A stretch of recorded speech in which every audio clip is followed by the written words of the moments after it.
17వ సర్గము. శ్రీరాముడు తనను నేలగూల్చినందులకు వాలి ఆ ప్రభువును అధిక్షేపించుట. శ్రీరాముడు తన తీవ్రమైన బాణముతో కొట్టగా యుద్ధమునందు నిగ్గుదేలిన వాలి మొదలు నరికిన వృక్షమువలే నేలకొరగెను.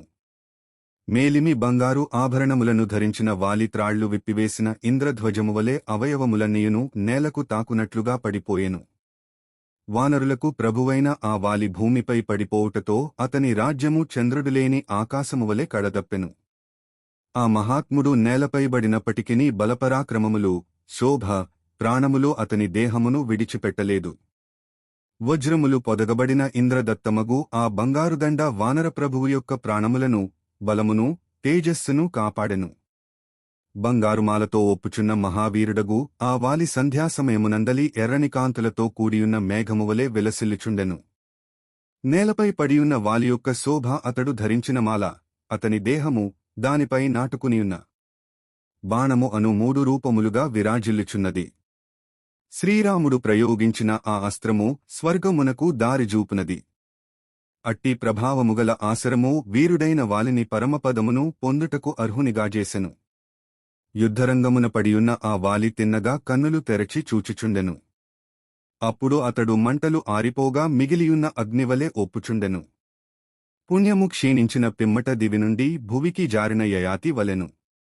యుగాంతమునందు దైవికముగా నేలరాలిన సూర్యునివలెను విలసిల్లుచుండెను. అతడు మహేంద్రునివలే ఎదిరింప శక్యముగానివాడు, ఉపేంద్రునివలే సహింపరానివాడు. అతడు ఇంద్రునివరము వలన జన్మించినవాడు, బంగారు హారమును ధరించినవాడు. అతని వక్షస్థలము విశాలమైనది. అతడు ఆజానుబాహువు, చక్కని ముఖకాంతిగలవాడు. అతని కన్నులు బంగారువన్నె గలిగి మెరయిచుండును. అట్టివాలిని రామలక్ష్మణులు ఆదరముతో చూచి ఆయనను సమీపించిరి. అంతట వాలి మహాబలశాలులైన రామలక్ష్మణులను జూచెను. పిదప అతడు సవినయముగా ధర్మబద్ధముగనే శ్రీరామునితో ఇట్లు పరుషవచనములను పలికెను. స్వామి, నీవు ఒక మహారాజుగారి కుమారుడవు. సకల ధర్మశాస్త్రములను అభ్యసించినవాడవు. ఉత్తమ వంశమున జన్మించినవాడవు. సత్వగుణము గలవాడవు. పరాక్రమవంతుడవు. ధర్మనియమములను పాటించువాడవు. అన్ని విధములుగా ఖ్యాతికెక్కినవాడవు. నేను వేరొకనితో యుద్ధము చేయుచున్నప్పుడు నీవు నన్ను చంపి ఏమి బావుకొంటివి? నేను విజృంభించి యుద్ధము చేయుచున్నప్పుడు నా వక్షస్థలమున బాణముతో ఎందుకు కొట్టితివి? శ్రీరాముడు కనికరముతో ఆశ్రితులను కాపాడుచుండువాడు. ఎల్లప్పుడునూ ప్రజలహితమునకే పాటుపడువాడు. దయామయుడు, గొప్పోత్సాహశక్తిగలవాడు, సదాచారసంపన్నుడు, చేపట్టిన దీక్షను విడువనివాడు అని సకల ప్రాణులను ఈ భూమండలమున నీ కీర్తిని గానము చేయుచుండును. ఓ ప్రభూ! ఇంద్రియ నిగ్రహము, మనోనిగ్రహము, సహనము, ధర్మాచరణము, ధైర్యము, సత్యవ్రతము, పరాక్రమము, అపరాధులను దండించుట మొదలగు అన్నీను రాజులకు ఉండవలసిన గుణములు. ప్రభూ! ఆ ఉత్తమ గుణములన్నీయు నీలో ఉన్నవనియు, అంతేగాక నీవు సద్వంశమునకు చెందినవాడవనియు తలంచి నా భార్యేగు తార అడ్డుపడినను వినక సుగ్రీవునితో యుద్ధమునకే వచ్చితిని. ఇంతకుముందు నీ దర్శనము కాలేదు. ఇతరులతో యుద్ధమున మునిగియున్న నన్ను ధర్మాత్ముడైన శ్రీరాముడు దెబ్బతీయడు అని నేను విశ్వసించియుంటిని. కాని నీ బుద్ధి దారి తప్పినదని, నీవు ధర్మమను ముసుగు కప్పుకునిన అధర్మపరుడవని, నీ ఆచార వ్యవహారములు పాపముతో కూడియున్నవని, గడ్డిచే కప్పబడిన బావివంటి వాడవని నేనెరుగను.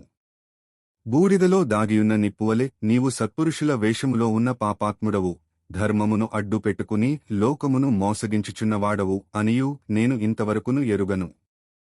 నీ దేశమున, నీ పురమున నేను ఎన్నడూనూ నీకు అపకారమును తలపెట్టలేదు.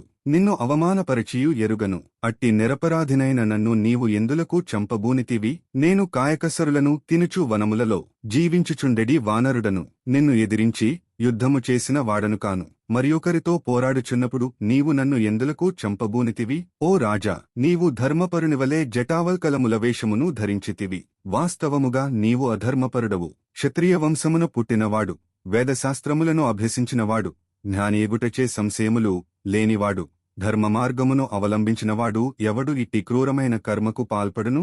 ఓ రామా, నీవు రాజవంశమున జన్మించినవాడవు. ధర్మాత్ముడుగా ప్రసిద్ధిగన్నవాడవు. పైగా సౌమ్యరూపముతో ఉన్నవాడవు. కాని అట్టి నీవు ఇట్టి క్రూరకర్మలకు ఎందులకు ఒడిగట్టితివి? ఓ ప్రభూ! శాంతగుణము, దానము, సహనము, ధర్మాచరణము, సత్యవచనము, ధైర్యము, పరాక్రమము, అపరాధులను దండించుట అనునవి మహారాజుల లక్షణములు. రామ! మేము వనములలో సంచరించెడి మృగములము, ఫలమూలములే మా ఆహారములు. ఇదియే మా జీవన విధానము. నీవేమో నరుడవు, పైగా మహారాజువు. రాజ్యము కొరకును, వెండి బంగారముల కొరకును, సంపదల కొరకును సామాన్యముగా రాజులకు కలహములు జరుగుచుండును. మరి ఇప్పుడు ఈ వనమున నానుండి ఏ ఫలములను ఆశించుచున్నావు? నీతిని పాటించుట, అణకువ కలిగియుండుట, దోషులను దండించుట, నిర్దోషులయడ, సజ్జనులయడ అనుగ్రహమును, ప్రసన్న భావమును ప్రదర్శించుట రాజు పాటింపవలసిన ముఖ్య విధులు. వీటిని అవివేకముతో తారుమారు చేయరాదు. పాలకులు నియమములకు లోబడి యుండవలయును, తోచిన రీతిగా ప్రవర్తింపరాదు. నీవు కామదాసుడవు, కోపస్వభావుడవు, చపలుడవు, నయ వినయాది రాజధర్మములను విచక్షణరహితముగా నడపువాడవు. యుక్తాయుక్తములను మరచి తోచిన రీతిగా ఇతరులను చంపెడివాడవు. ఓనరేశ్వర! నీకు ధర్మమునందు ఆదరభావము లేదు. కార్యసాధనమునందు నీ బుద్ధి స్థిరమైనది కాదు. నీవు విశృంఖలముగా ప్రవర్తించువాడవు. కావున ఇంద్రియములకు వసుడవు. నిరపరాధినైన నన్ను నీ బాణముచే కొట్టితివి. ఇట్టి నీచమైన పనికి ఒడిగట్టిన నీవు ఇందులకు సత్పురుషులకు ఏమని సమాధానము చెప్పెదవు? రాజద్రోహి, గోబ్రాహ్మణ హత్యలకు పాల్పడినవాడు, చోరుడు, ఎల్లప్పుడూ ప్రాణులను వధించుచుండువాడు, నాస్తికుడు, అన్నకంటెను ముందుగా పెండ్లి చేసుకునినవాడు, వీరందరికిని నరకయాతనలు తప్పవు. చాడీలు చెప్పెడివాడు, లోభి, మిత్రద్రోహి, గురుద్రోహి మొదలగువారు పాపాత్ముల లోకములకు పోవుదురు. ఇందు ఏమాత్రమూ సందేహము లేదు. ఓ రఘువీరా! సత్పురుషులకు జింక చర్మము అసనాదులకు ఉపయోగపడును. నా చర్మము అందులకు పనికిరాదు. చమరీమృగముల కేశములు చామరములుగా దైవసేవలకు ఉపయోగపడును. నా రోమములు అందుకు అనర్హములు. ఏనుగులెముకలు, దంతములు లోకమునకు ఉపయోగపడినట్లు నా ఎముకలు ఉపయోగపడవు. నీవంటి ధర్మాత్ములకు నా మాంసఖండములు తినటకు అయోగ్యములు.